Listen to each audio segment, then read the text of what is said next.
नमस्कार. ठरलं तर मग ह्या मालिकेच्या कालच्या भागामध्ये आपण पाहिलेलं आहे, प्रिया इथे अस्मिताला घेऊन आलेली असते घरी आणि तिला खरं तर तिच्या कानावरती शब्द टाकायचे असतात, जे आता सायली बोलणार आहे. घरामध्ये सायली बोलत असते की सचिन भाऊजींना मी साक्षी महिपत शिकरे यांच्यासोबत पाहिलं. मला वाटलं होतं ते सुधारले असतील, पण ते काही सुधारलेले नाही आणि त्यातली त्यात साक्षी ही जिवंत आहे हे सत्यही ती सगळ्यांना सांगते. सगळेजण शॉक होतात.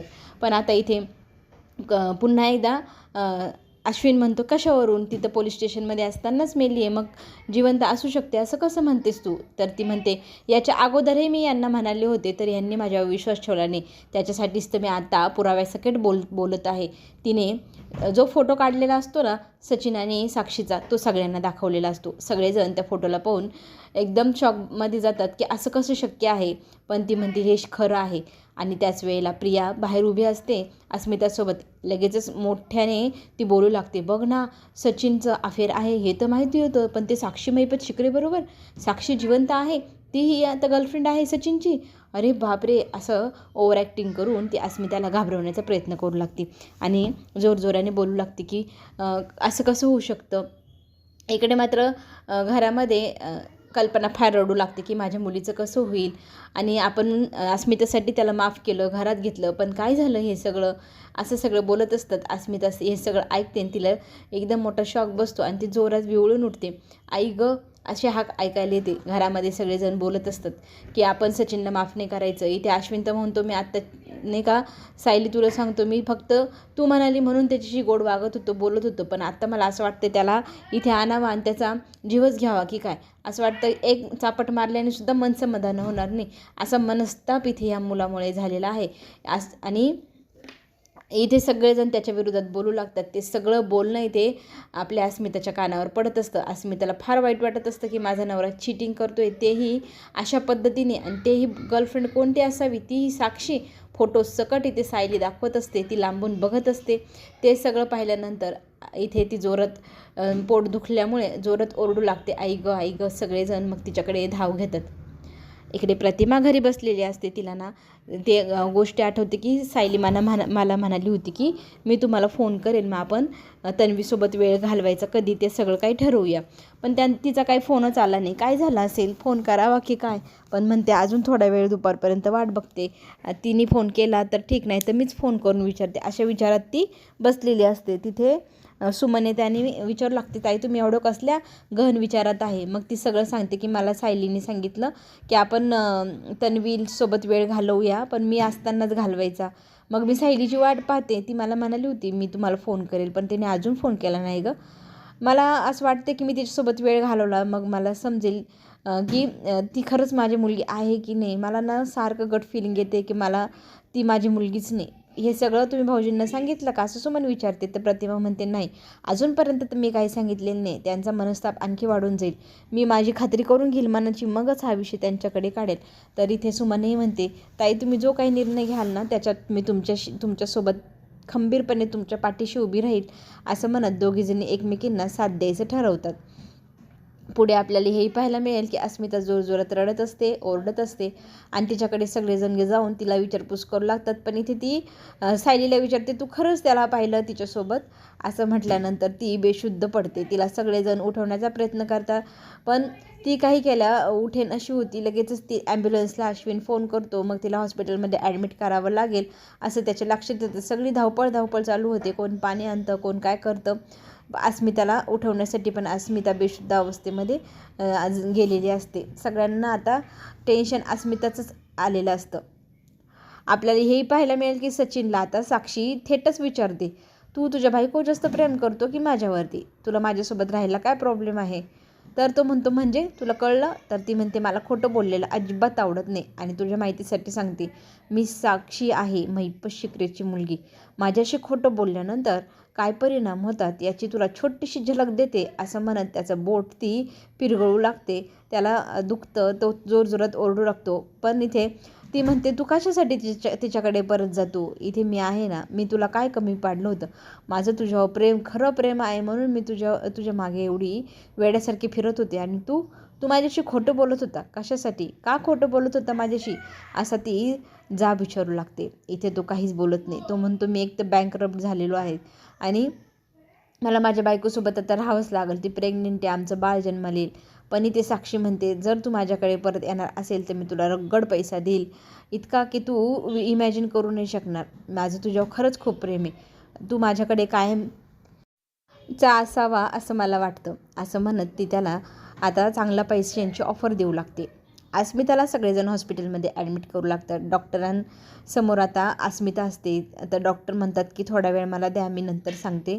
आतमध्ये अस्मिताला घेऊन जाते. अश्विन म्हणतो की आपल्या सगळ्यांना आता डॉक्टर काय म्हणतात त्याची वाट पाहावी लागेल. आता डिलेवरीसाठी तिला आतमध्ये नेले तर अश्विन म्हणतो मी तिचा भाऊ आहे, त्याच्यामुळे मी नाही जाऊ शकणार आतमध्ये फक्त नवऱ्याला येण्याची एंट्री असते. डॉक्टर म्हणून तिथे लेडीज डॉक्टर सगळेजण आहेत. आता सगळेजण बाहेर बोलत असतात. सगळ्यांना सचिनचा इतका राग येत असतो, तो जर इथे माझ्यासमोर आला तर मी त्याचा जीवच घेईल असा आपला अर्जुन म्हणू लागतो. पण त्याला आता शोधावं तर लागेल. शोधावा फक्त अस्मितेसाठी नाही लागणार, तर त्याला शिक्षा देण्यासाठी शोधणार आहे असं अर्जुन म्हणू लागतो. अर्जुन संतपलेला असतो आणि त्याची एवढी अवस्था पाहून इथे सायली त्याला शांत करते आणि त्याला शोधायला जायचं ठरवते. तितक्यात पोलिसांचा फोन येतो. ते दोघंजण हातात निसटले, कुठे गेले कळलेच नाही. तर इथे पोलिसांना अर्जुन सांगतो की ती नाही सापडली तरी मी तुम्हाला फोन नंबर देतो एक. तो नंबर त्या बाईसोबतच आहे, त्याच्यामुळे तो नंबर ट्रेस झाला, त्यांचं लोकेशन कळलं की मला कळवा. तितक्यात सायली म्हणते तुम्ही गेले तरी चालेल सापडायला, मी आहे इथे लक्ष द्यायला, जा तुम्ही, असं म्हणत त्यांना ती सचिनला शोधायला पाठवते. इकडे मात्र आता एवढे पैसे पाहून सचिनचे डोळे गरगरायला लागले.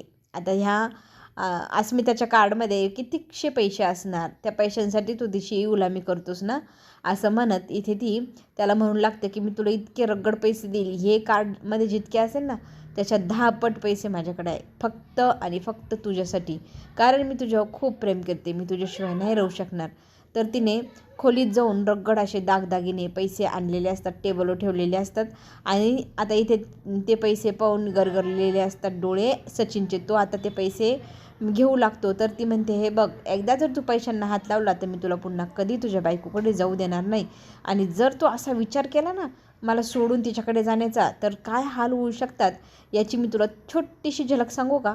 तर त्याला असं वाटतं काही नाही, ही फक्त माझ्या डोक्यात मारते एवढंच ना. तर ती म्हणते तुला माहिती नसेल तर मी तुला सविस्तर माहिती सांगते. काही दिवसांपूर्वी तुझ्या बायकोच्या वरती हल्ला झाला होता, तिचा जीव घेण्याचा कोणतरी प्रयत्न केला होता. तर ती व्यक्ती दुसरी तिसरी कोणी नसून मीच आहे. मी तिला उशीने तोंड दाबून मारण्याचा प्रयत्न केला, पण तिथे नेमकी सायली आली. दुसऱ्यांदा मी तिला कॅफेमध्ये धक्का दिला, तेव्हाही तू तिला पकडलं आणि तिचा जीव वाचवला. पण तिसऱ्यांदा नाही सांगता येणार काय होऊ शकतं. तिसऱ्यांदा मी आता जास्तच मोठा गेम करेल, एकदम शेवटचा घाव घालेल मी आता. जर तू मला सोडून गेला तर तू काय अवस्था तुझी होऊ शकते किंवा तुझ्या घरच्यांची याची कल्पना तुला असायला हवी, तरच तू पैशांना हात लाव. आता इथे सचिनने सरेंडर केलं आहे साक्षीसमोर पैशांसाठी. तो तिच्यासोबत कायम राहायला तयार आहे, तो कधीच अस्मिताकडे परत जाणार नाही असे वचनं देऊ लागला आहे. तितक्यात हे घर कोणाचं तो विचारू लागतो. तर ती म्हणते हे घर माझ्या बाबांचं आहे. आता सील पॅक घरामध्ये कोणीतरी असावं असा पोलिसांचा अंदाज. ते तिथे पोचलेले असतात. साक्षीला चाहूल लागते की कोणतरी आलं आहे. ती सचिनला म्हणते आरडाओरडा करू नको, कोणीतरी बाहेर आले. तर ती खिडकीतनं बाहेर डोकावून पाहू लागते. तर बंगल्याच्या चारही बाजूंनी पोलीस उभे आहे, आपल्याला इथनं घराबाहेर पडता येणार नाही. मग काय करावं. तर ती म्हणते आपल्याला पटकन लपून बसावं लागेल, आपल्याला इथून बाहेर पडता नाही येणार. मग तो म्हणतो मला पोलिसांच्या चक्करमध्ये झंझटमध्ये पडायचं नाही. तर ती त्याला म्हणते पैसे दिले मी तुला, आता मी तुला जसं सांगेल ना तसंच करावं लागेल, आवाज बंद, माझ्यासोबत चल, असं म्हणत ती त्याला खोलीमध्ये धावपळ करत घेऊन जाते. इकडे पोलिसांनी दरवाजाचं कुलूप उघडलेलं असतं, घराच्या आत शिरलेले असतात. बाहेर पाहिल्यानंतर कोणीही त्यांना दिसत नाही. आता हे दोघेही लबाड लांडगे जाऊन बसले कपाटाच्या आतमध्ये आणि कपाटाचा दरवाजा बंद करून घेतला. इकडे आपल्याला हे पाहायला मिळेल की अर्जुन आणि चैतन्य शोधत फिरताय त्या सचिनला. सचिनचं लोकेशन लास्ट जे होतं तिथेही जाऊन पोचले. आता इथून पुढे कुठे गेला असावा असा अंदाज ते लावत असतात. तर इथे बहुतेक साक्षी तिच्या घरामध्ये येत जात होती. तर चैतन्य म्हणतो तिकडे जाऊ शकते का. पोलीस म्हणतात की आम्ही तिकडे जाऊन पाहून आलो, तिकडे कोणीही नाही, घर रिकामा आहे. आता घर रिकामे म्हटल्यावर अर्जुनने तोही विचार सोडून दिला. इकडे मात्र सगळेजण टेन्शनमध्ये असतात. तेही अस्मिताची नॉर्मल डिलेवरी शक्य होऊ शकते का. तर सायली म्हणते जे काही होईल ते होईल, फक्त आपल्या अस्मिता याने बाळ सुखरूप असायला हवं. हे सगळं त्या सचिनमुळे झालं आहे असं कल्पना म्हणून त्याला दोष लावू लागते. आणि कशा माणसाच्या आपण याच्यात झंझटमध्ये पडलो आहे. तो माझ्या मुलीवर कधीच तो प्रेम करत नव्हता, पण नाटकं का करत होता, ह्या सगळ्या गोष्टींच्या उत्तर आता कोण देणार. इथे आपल्याला प्रिया मात्र एकदम निवांत दिसेल. प्रिया एकदम खुश आहे. प्रिया मनातली मनात विचार करू लागलेली आहे की आता तिकडे अस्मिता मरल, मग ती मेले की सगळेजण तिच्या दुःखात बुडलेले असतील, मग माझ्या ह्या पराक्रमाकडे कोणीही लक्ष देणार नाही. मी एकदम निवांत असायला हवं आता आणि मस्त आपली लाईफ एन्जॉय करायची. अर्जुन सायलीचंही लक्ष त्याच गोष्टीत अडकलेलं राहील. मग ते काही त्या प्रियाचं तन्वीचं सत्य शोधण्याच्या मागं लागणार नाही. इतक्यात ना डॉक्टर बाहेर येतात आणि सांगतात की बाळाची आणि बाळाच्या आईची तब्येत फारच क्रिटिकल आहे. ते ऐकल्यानंतर सगळ्यांना खूप भीती वाटते आणि एवढ्या नाजूक परिस्थितीत डिलेवरी हे करणं थोडंसं रिस्की आहे असंही डॉक्टर म्हणत असतात. तर मनाची तयारी सगळ्यांनी करायला हवी की परिस्थिती नाजूक आहे. हे ऐकल्यानंतर इथे सगळेजण शॉक होतात. खरं तर आई आणि वडील म्हणून कल्पना आणि प्रताप खचले जातात. प्रताप ना आपल्या मुलाला म्हणजे अर्जुनला फोन करतात, तर ते म्हणू लागतात की अर्जुन तू ना इथे आत्ताच्या निघून ये, मला ना फार भीती वाटते. अस्मिताचं बाप म्हणून मला एकदम आज खचल्यावानी वाटते, मला तुझा आधार हवा आहे रे. असं म्हटल्यानंतर तो लगेचच म्हणतो की बाबा मी आलोच लगेच. आता मैपतच्या घरी जायचं त्याने विचार कॅन्सल केला आणि सगळ्यात पहिले अस्मिताई म्हणून तो सगळ्यात पहिले हॉस्पिटलमध्ये जातो. इकडे डिलेवरी सुरू झालेली असते, कळा येत असतात, प्रयत्न चालू आहे. सगळ्या पद्धतीने प्रयत्न चालू असतात अस्मिताची नॉर्मल डिलेवरी व्हावी यासाठी. डॉक्टरांना प्रतिसाद देऊ लागलेली असते अस्मिता. बघता बघता कळा येत असतात. सगळेजण ते बाहेर टेन्शनमध्ये असतात. आरडाओरडा ऐकायला येत असतो आणि अर्जुन येऊन सगळ्यांना सांगतो की आपल्या अस्मितेला काही होणार नाही, बाळही छान असेल बघा. तरी ते सायली म्हणू लागते की मी जर हे सगळं सत्य घरी येऊन सांगितलं नसतं तर असं काही घडलंच नसतं, माझ्यामुळेच हे सगळं झालं. तर ती स्वतःला दोष लावू लागते. तर अर्जुन म्हणतो की स्वतःवर दोष घेऊ नको, तू आता रडणं बंद कर, तू खंबीर राहिलीस तर माझ्या घरचेही खंबीर राहतील, तू जर रडली तर सगळेजण खचून जातील. डॉक्टर इकडे प्रयत्न करू लागलेले असतात आणि त्यांच्या प्रयत्नांना चांगलाच साथ आता अस्मिता देऊ लागलेली असते. सगळेजण बाहेर आनंदी विचार मनात आणण्याचा प्रयत्न करत आहेत. सगळे टेन्शनमध्ये असतात, पण त्याच वेळेला बाळाच्या रडण्याचा आवाज येतो. सगळेजण मग इतके खुश होतात, बाळ जन्माला आलं, ही गोष्ट सगळ्यांच्या लक्षात येते. बाहेर येऊन डॉक्टर सगळ्यांना सांगतात की अभिनंदन, मुलगा झाला आहे, अस्मिताची तब्येत पण एकदम ठणठणीत आहे, थोड्याच वेळात तुम्ही त्यांना भेटू शकतात. अशी बातमी ऐकल्यानंतर सगळ्यांनी एकदम मोठा असा श्वास टाकला. वाईटातून चांगलं व्हावं ना, तसं हे सगळं चांगलं घडलेलं आहे. प्रियाने तर ठरवलं होतं की हे सगळं घडवून आणायचं आणि त्याच्यानंतर ज्या टेन्शनमधनं अस्मिताचा जीव जाईल त्याच्यानंतर सगळं घरातलं वातावरणच बिघडून जाईल. पण देवाने वेगळंच काहीतरी मान्य केले. देवाने इथे आनंद पाठवला आहे. एवढ्या सगळ्या संकटात चांगली गोष्ट घडली. पण इथे सायली अर्जुन मात्र सगळ्या गोष्टींची जुळवाजुळव करतात. त्यांच्या लक्षात येतं की प्रियाने हे सगळं जाणून बुजून मुद्दाम केलं आहे, म्हणजे प्रियाला साक्षी जिवंत आहे हेही माहिती होतं. अस्मिताच्या डोळ्यासमोरही तिने तेच आणलं, मलाही तिने तिथे पाठवलं. हे सगळं जुळवाजुळव प्रियाने स्वतःची झाकाझाक करण्यासाठी केलं आहे. आता तिचा घडा भरला, 100 गुन्हे तिचे भरलेले आहे असं म्हणत आता ते दोघंजणं तिला चांगली शिक्षा द्यायचं ठरवतात. पण हॉस्पिटलमध्ये झाली एक गोष्ट. इथे ना प्रियाला तिचा जुना बॉयफ्रेंड सँडी भेटला. सँडीला पाहून प्रियाने पळ काढली. हे अर्जुन सायलीच्या लक्षात आलं. त्याला भरपूर अशा गोष्टी माहिती आहे ज्या कोणालाही माहीत नाही. त्याच्याशी आता गोड बोलून ते गूढ आपण काढून घ्यायचं असं अर्जुन सायलीने ठरवलेलं आहे. चला तर मग पुढे जो ट्विस्ट येणार ते पाहण्यासाठी चॅनलला लाईक करा, सबस्क्राईब करायला विसरू नका. आपण पुन्हा भेटूया नवीन व्हिडिओसोबत. तोपर्यंत धन्यवाद.